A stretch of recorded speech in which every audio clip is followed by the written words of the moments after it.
Hello बच्चों, let's read this question. The question says the correct IUPAC name of the compound is. हमसे बोला है इस compound का IUPAC नेम ठीक लिखना है. The key concept for this question is IUPAC naming rules. IUPAC is International Union of Pure and Applied Chemistry. ठीक है. IUPAC क्या होता है? International union of pure and applied chemistry. अगर इसके दिए गए रूल्स के बारे में डिस्कस करें तो सबसे पहला रूल होता है लॉन्गेस्ट चेन रूल.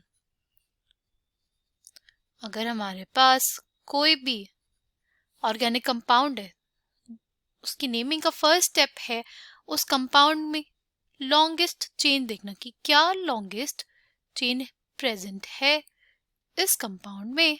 ठीक है.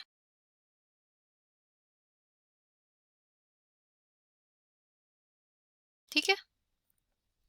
सपोज कंपाउंड है हमारे पास, इसमें नंबरिंग हम लोग किस तरह से कर सकते हैं? एक तो ऐसे कर सकते हैं 1 2 3 4, और दूसरा तरीका क्या हो सकता है? दूसरा तरीका हमारे पास हो सकता है 1 2 3 4 5.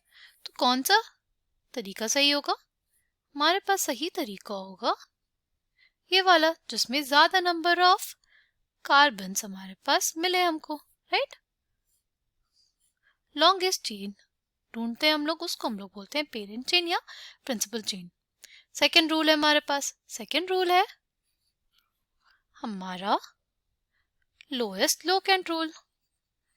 ठीक है. हमारे पास क्या है? Lowest locant rule.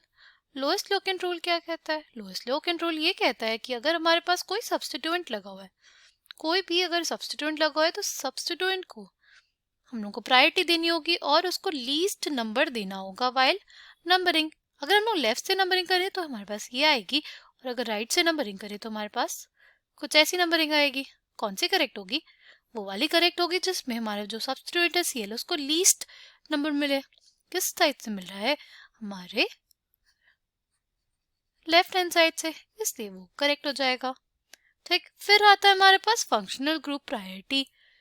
देखो, अगर हमारे पास कंपाउंड में बहुत सारे फंक्शनल ग्रुप्स प्रेजेंट है, अगर हमारे पास कंपाउंड में बहुत सारे फंक्शनल ग्रुप्स प्रेजेंट हैं तो उनको हम लोग प्रायोरिटी ऑर्डर के अकॉर्डिंग ही कंपाउंड की नेमिंग करते हैं. ठीक. नाउ अगर हम लोग बात करते हैं जो हमें ऑर्गेनिक कंपाउंड दिया गया है उसकी, तो पहला चीज हमें क्या ध्यान रखना है? पहली चीज हमें ये ध्यान रखनी है कि हमें लॉन्गेस्ट चेन चूज करनी है. फिर हमें जो हमारे सब्स्टिट्यूएंट्स हैं उनको लीस्ट नंबर देना है. राइट. और अगर बहुत सारे सब्स्टिट्यूएंट होंगे तो हमें प्रायोरिटी देनी है कि किसको पहला नंबर दें फिर किसको दूसरा दें. राइट.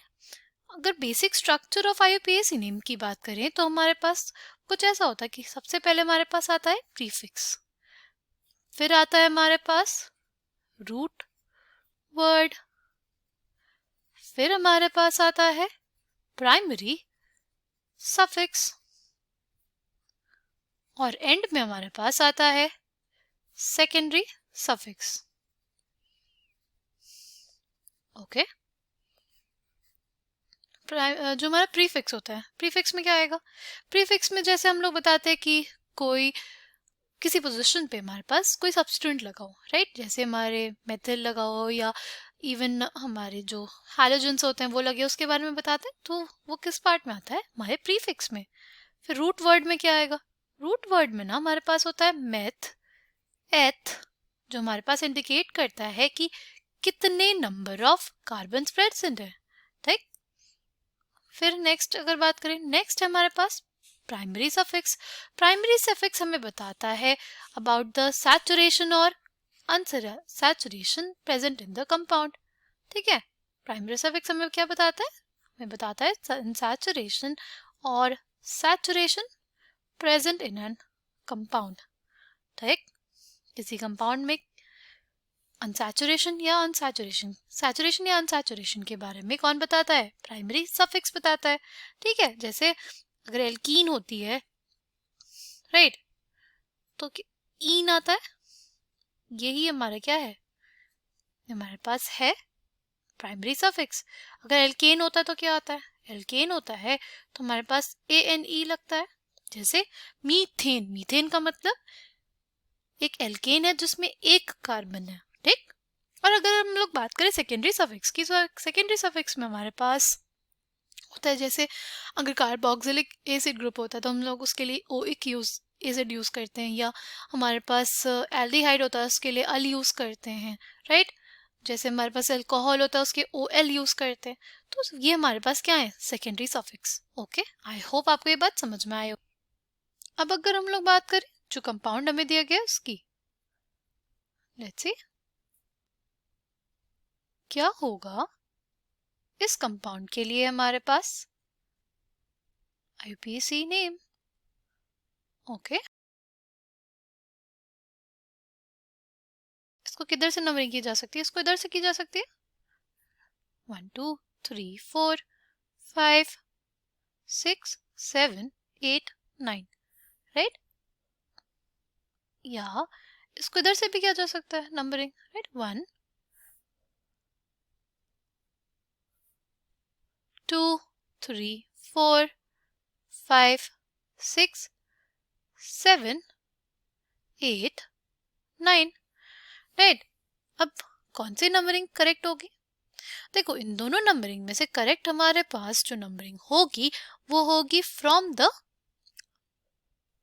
Left hand side. क्यों?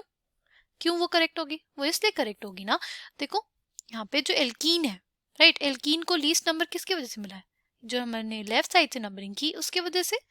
इसलिए हमारे पास जो नंबरिंग होगी वो प्रेफर्ड कौन सी होगी? वो होगी हमारी लेफ्ट हैंड साइड से। तो अब हम लोग उसी के बेसिस पे इस कंपाउंड की नेमिंग करेंगे, राइट। क्या हो जाएगा इस कंपाउंड का नाम? इस कंपाउंड का नाम हमारे पास हो जाएगा, सबसे पहले हमारे पास क्या है? प्रीफिक्स है ना। तो प्रीफिक्स में हमारे पास देखो साइड सब्स्टिट्यूएंट्स का नाम आता है। इसमें हमारे पास 2 मिथाइल सब्स्टिट्यूएंट्स है और एक इथाइल सब्स्टिट्यूएंट है।